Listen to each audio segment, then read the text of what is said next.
भूतों की कहानियां तो आपने बहुत सी सुनी होंगी, मगर आज की कहानी बहुत मजेदार है। उस वक्त आसमान पे चांद था, ना उसकी चांदनी। सितारों की टमटमाती रोशनी ने माहौल को खौफनाक और पुरसरार बना दिया था। रात के सन्नाटे में अकेले सफर का ये मेरा पहला इत्तेफाक था। मेरा दिल जोर जोर से धड़क रहा था और इस खामोशी में मुझे अपने दिल की धड़कन साफ सुनाई दे रही थी। मैं थोड़ा सा रास्ता ही तय कर सका था कि अचानक एक उल्लू ने मेरे सर के ऐन ऊपर रात के सन्नाटे में और पर फड़फड़ाता हुआ एक दरख्त से उड़कर दूसरे दरख्त पर जा बैठा। रात के सन्नाटे में उल्लू की खौफनाक आवाज से मैं बुरी तरह डर गया और खौफनाक ज़दा नजरों से इधर उधर देखने लगा। इसी वक्त झाड़ियों में सरसराहट सी महसूस हुई। मैंने चौंक कर देखा। अचानक ऊंची झाड़ियों के पीछे कोई खड़ा था। मैं डर कर पीछे हटा तो किसी चीज से टकरा गया। डर के मारे मेरे मुंह से चीख निकल गई। मुड़ के देखा तो दरख्त था। मैं बदहवासी में दरख्त से टकरा गया था। फिर उस दरख्त के पीछे भी मुझे एक हेवला सा नजर आया। मैं पीछे हटा तो वो मेरी तरफ बढ़ा। मैं डर के भागा और भागता ही चला गया। मैं अंधाधुंध भाग रहा था, मगर अचानक अटक कर रुक गया। एक लंबा तड़ांगा भूत मेरा रास्ता रोके खड़ा था।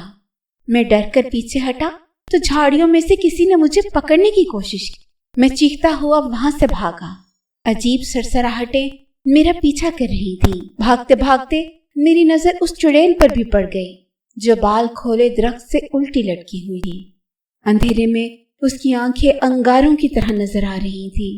वो मुझ पर झपटी तो मैं चीखता हुआ भागा और सड़क से खेतों में उतर गया।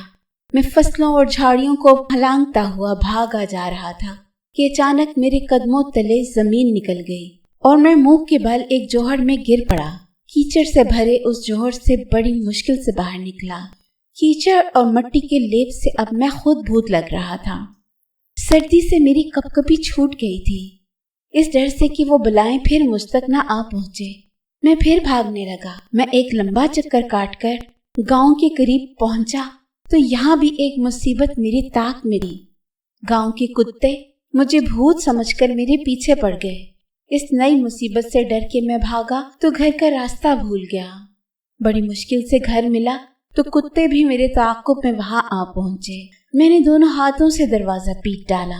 कौन है? अंदर से आवाज आई, जल्दी दरवाजा खोलो। मैंने चिल्ला कर कहा। मेरे चचाजाद भाई ने दरवाजा खोला, मगर मेरी सूरत देखकर घबराकर पीछे हटा।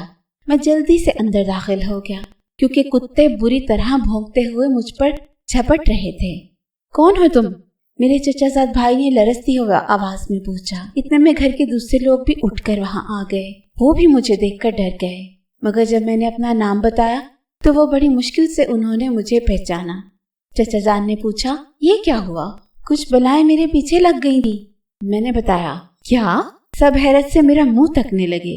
मैंने तफसील से बताया तो चचा जान हंस पड़े और बोले, वो बलाएं कुछ नहीं थी, तुम अपने तसव्वुरात से डर गए थे। तुमने अंधेरे में दरख्तों और झाड़ियों को भूत और चुड़ैलें समझ लिया था। अलबत्ता उल्लू असली था। जब मेरे औसान जरा बहाल हुए तो मैंने सोचा, अच्छा चचा जान ठीक कह रहे हैं, ये मेरे तसव्वुरात ही थे जो अंधेरे में भूतों और चुड़ैलों का रूप धार गए, क्योंकि मैं हर वक्त भूतों और चुड़ैलों की कहानियां पढ़ता रहता था। इन्हीं ख्याली भूतों और चुड़ैलों ने आज मुझे सचमुच डरा दिया था। उफ खुदाया, तो ये सब मेरे तसव्वुर का करिश्मा था, मैंने सर थाम कर कहा। लेकिन आपस की बात है, कभी कभी मुझे लगता है कि वो वाकई भूत थे।